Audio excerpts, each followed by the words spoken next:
Quand Louis Garnier, mécanicien avion de son état sur la base aérienne de Chartres dans les années 1930, a fait ses premiers dépannages électriques dans son quartier de la rue Muret, il ne se doutait pas que son petit-fils serait à la tête de la SCE, la Société Chartraine d'électricité, en 2013.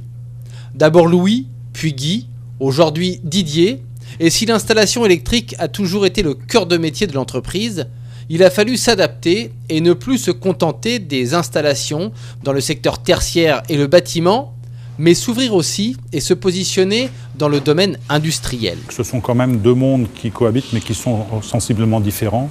Il y a une rigueur dans le monde industriel qu'on retrouve moins dans le monde, je dirais, du tertiaire ou du bâtiment. Tout simplement parce qu'il y a des procédés, des process qui sont mis en place dans l'industrie qui nécessitent effectivement cette rigueur et qui imposent cette rigueur. Dans le bâti, chaque logement, chaque bâtiment, chaque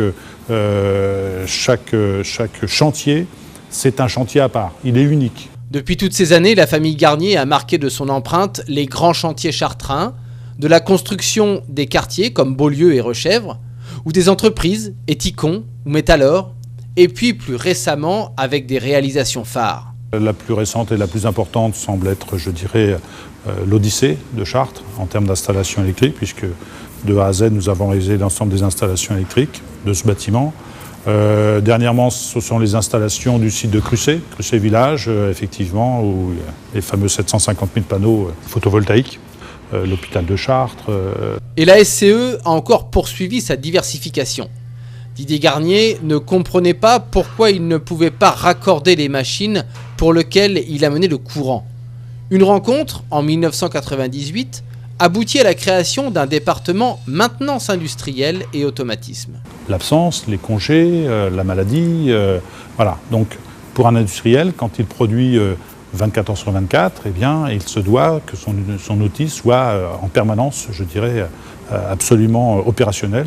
Donc le contrat de maintenance externalisée permet cette souplesse auprès des industriels et donc non plus, je dirais, de multiplier les effectifs pour assurer ce service. Donc nous apportons ce service-là. En plus, je dirais, un personnel de maintenance sur site est amené, bien entendu, à faire pratiquement un petit peu toujours la même chose. Il faut se soucier surtout de la formation, puisque la technologie, je dirais, bien entendu, évolue. Et il faut que le personnel de maintenance évolue avec cette technologie. Donc on a aussi derrière ça un gros système de formation, je dirais, de personnel et d'adaptation du personnel. Pensez bien que sur les modèles d'automatisme, sur les machines industrielles, il est important que les effectifs et que les personnels soient formés pour pouvoir répondre immédiatement à la demande. Aujourd'hui, la SCE compte 88 salariés. L'installation électrique représente 60% de son activité, à part égale entre le tertiaire et l'industriel. La maintenance industrielle atteint 20%. Les 20% restants proviennent du génie climatique, plomberie et chauffage. Encore une nouvelle compétence qui permet à la SCE d'être plus compétitive. Localement, nous sommes beaucoup plus en concurrence avec, je dirais, ce qu'on appelle les entreprises nationales, et donc compte une envergure nationale. Et donc, comme ces entreprises avaient, je dirais, plusieurs métiers, eh bien, pour répondre à cette concurrence, nous avons dû, nous aussi, faire l'effort d'accroître nos métiers, nos compétences. Ça s'est fait par incorporation soit de personnel spécifique, soit d'entreprises rachetées, ou d'activités, je dirais, rachetées, parce que l'employeur partait en retraite, parce que, voilà. Donc, ce sont des opportunités qui se sont présentées, qu'on a su saisir. Et aujourd'hui, effectivement, nous avons 3 métiers au sein de l'entreprise. L'installation électrique, le génie climatique et la maintenance industrielle. Et d'autres encore à venir ? Et d'autres encore à venir, effectivement, on réfléchit effectivement à apporter des compétences supplémentaires, principalement dans le domaine du courant faible.